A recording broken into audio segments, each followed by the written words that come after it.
Eu,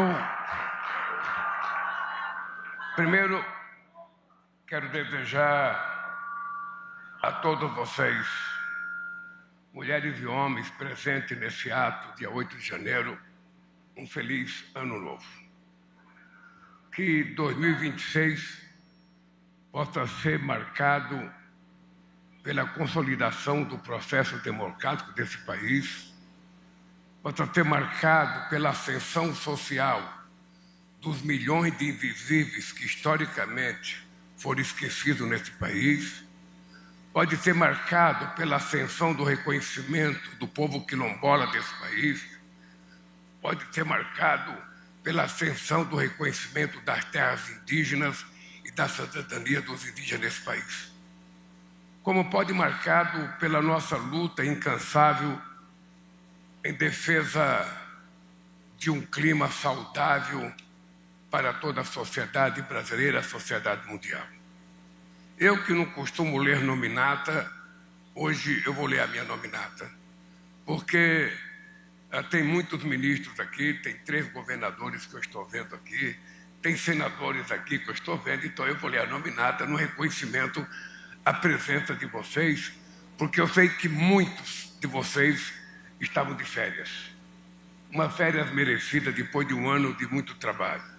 Então eu quero começar cumprimentando a minha querida companheira Janja, o meu querido vice-presidente Geraldo Alckmin e a sua esposa Lu Alckmin, o meu ministro-chefe da Casa Civil Rui Costa, o meu ministro de Justiça Ricardo Lewandowski, meu ministro da Defesa José Múcio, meu ministro de Relações Exteriores Mauro Vieira, meu ministro da Fazenda substituto Darildo Durigan, meu querido ministro do Transporte Renan Filho, meu querido ministro dos Portos e Aeroportos Figo Costa, meu querido ministro da Agricultura Carlos Fávaro, ministro da Educação Camilo Santana, ministra da Cultura Margarete Menezes, ministro do Trabalho Luiz Marinho, ministro da Previdência Vonei Queiroz, ministro do Desenvolvimento e Assistência Social e Combate à Fome Wellington Dias, ministro da Saúde, companheiro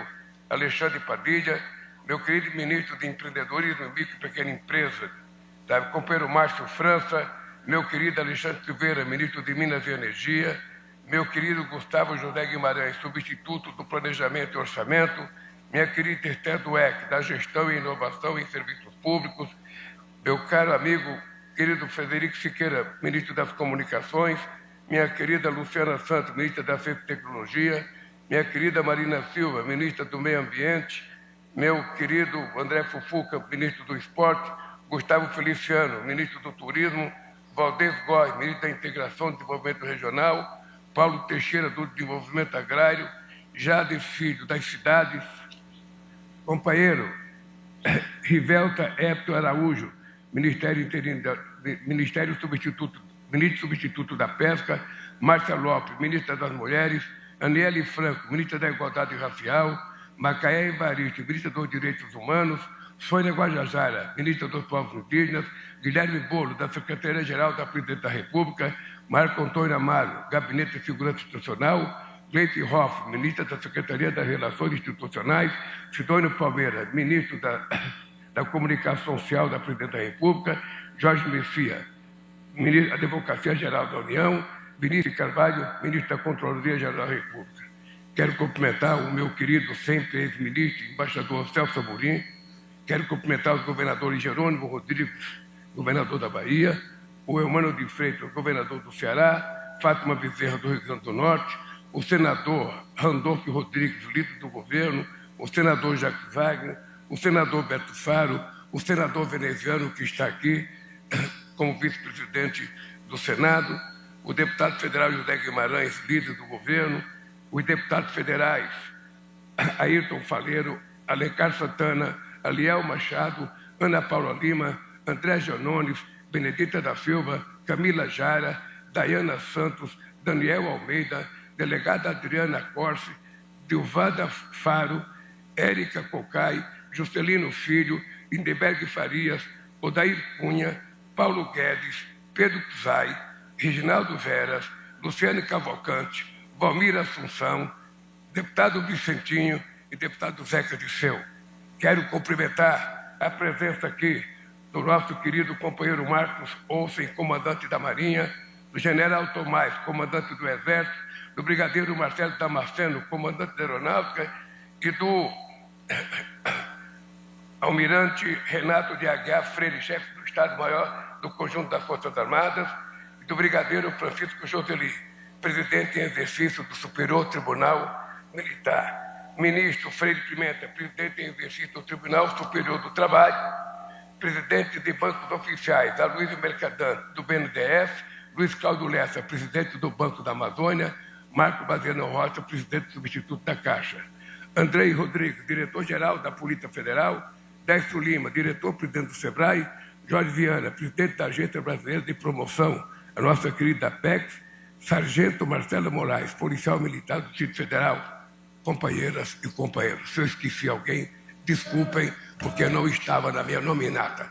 Falta aqui convidar os companheiros dirigentes sindicais, representantes das centrais sindicais. Como eu não estou com a nominata aqui na mão, eu peço desculpa de não citar um nome que não vai me agradecer porque eu citei, mas o que eu esqueci vou me criticar. Então, eu peço desculpa a vocês, os companheiros das centrais sindicais aqui presentes. Obrigado pela presença de vocês e obrigado pela presença do povo que veio aqui e o povo que está lá fora, que não pôde entrar aqui dentro.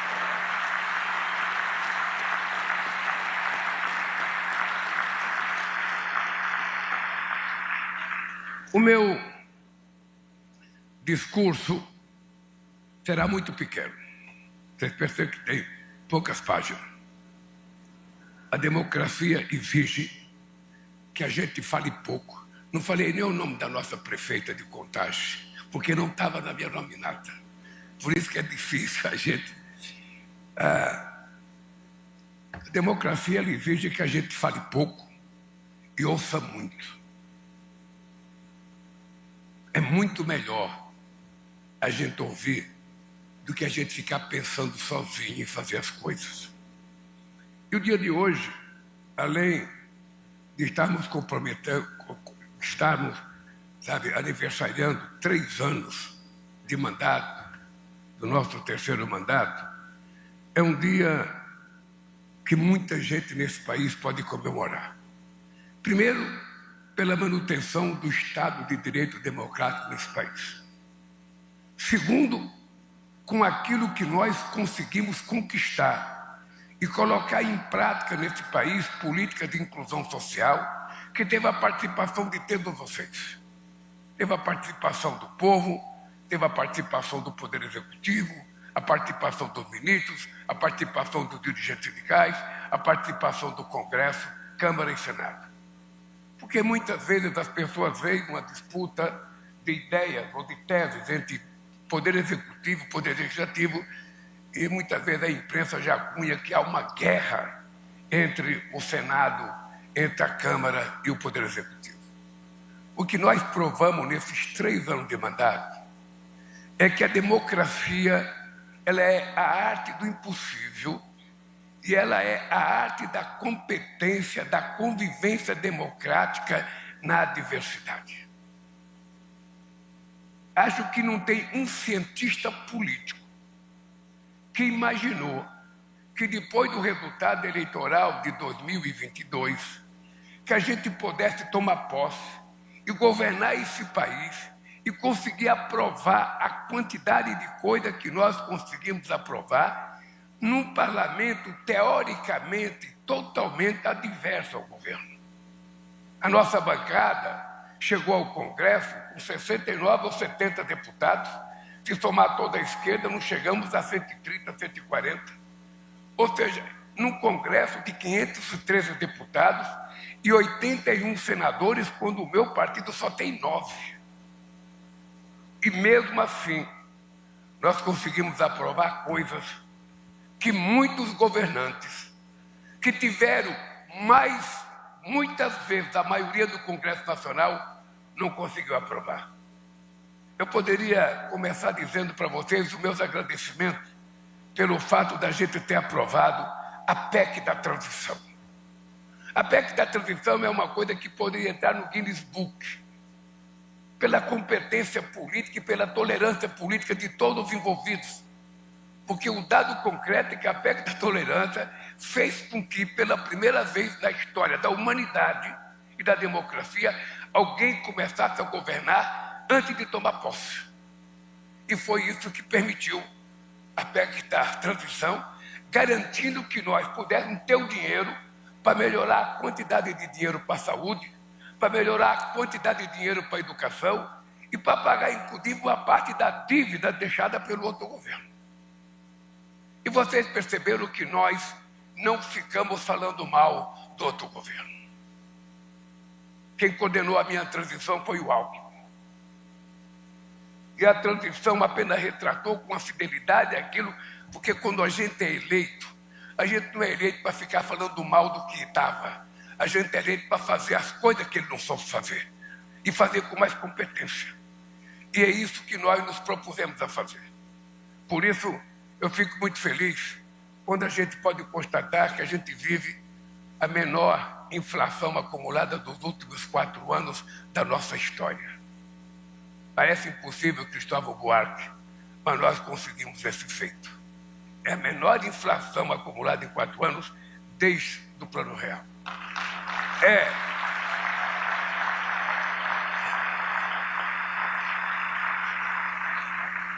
É o maior aumento da massa salarial desde que se começou a fazer pesquisa.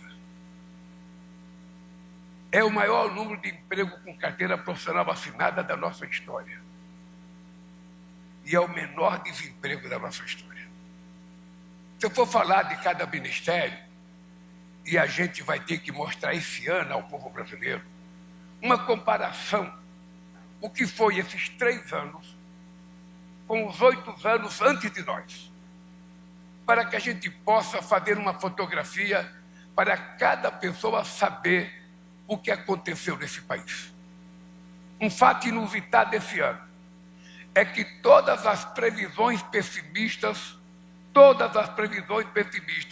faladas no mês de janeiro, que as coisas não iam dar certo no Brasil, todas foram derrotadas. Todas as previsões foram derrotadas.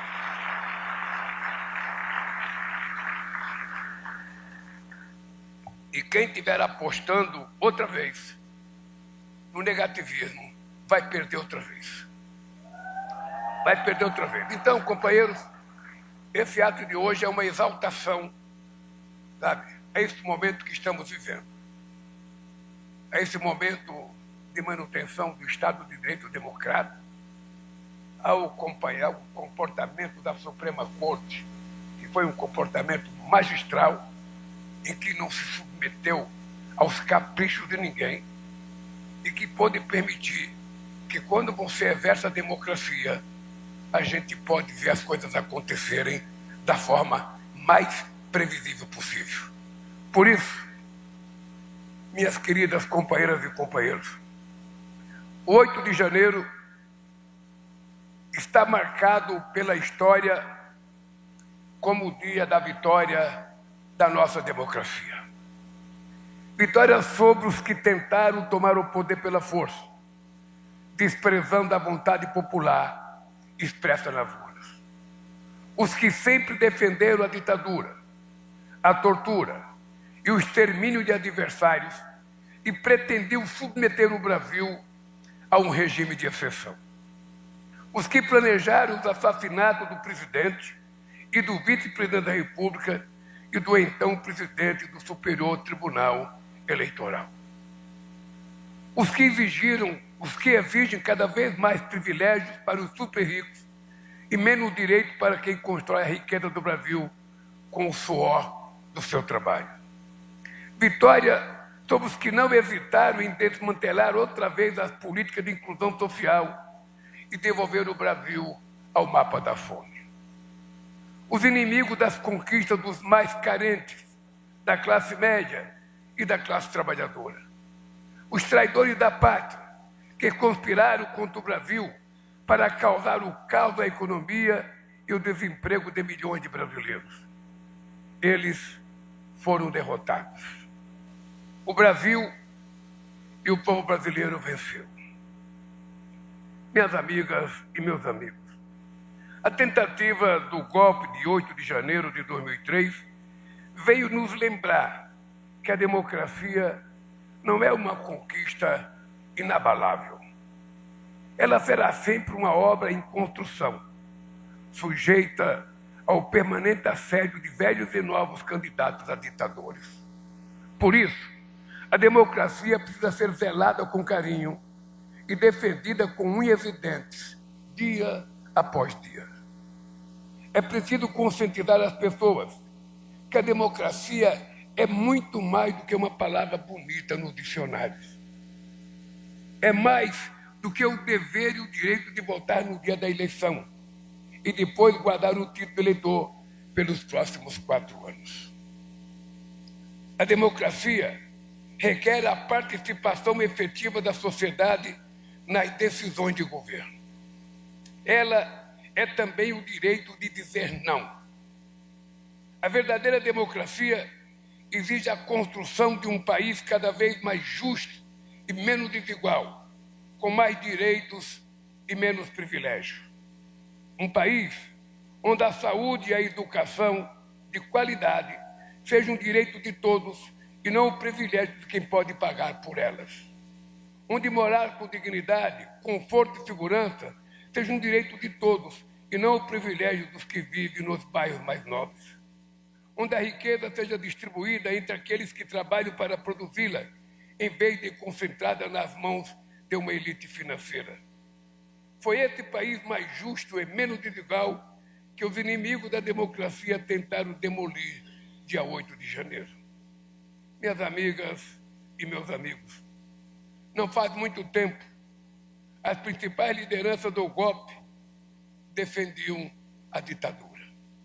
Eram favoráveis à tortura e zombavam dos que foram torturados. Chamavam os direitos humanos de esterco da bandidagem. Mas foi graças à firmeza das nossas instituições democráticas que tiveram a garantia de um julgamento justo e todos os seus direitos preservados. Talvez a prova mais contundente do vigor da democracia brasileira seja o julgamento dos golpistas pelo STF.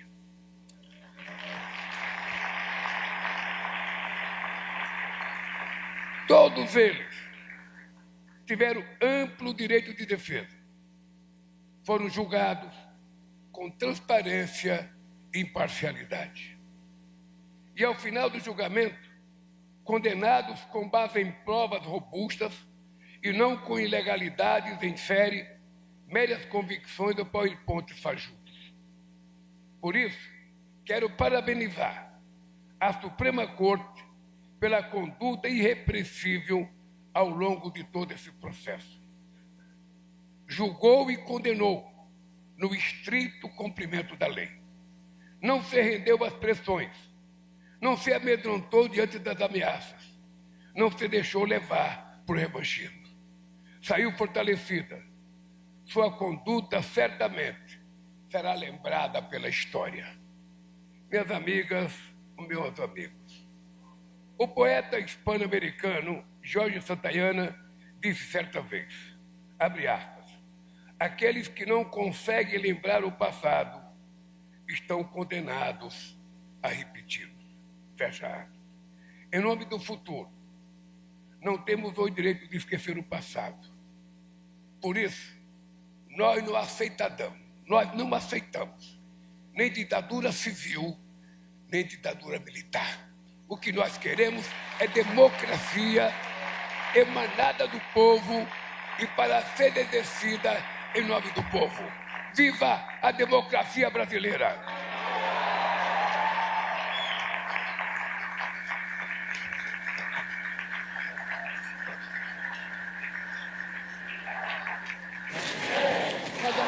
Neste momento, o presidente da República, Luiz Inácio Lula da Silva, assina veto integral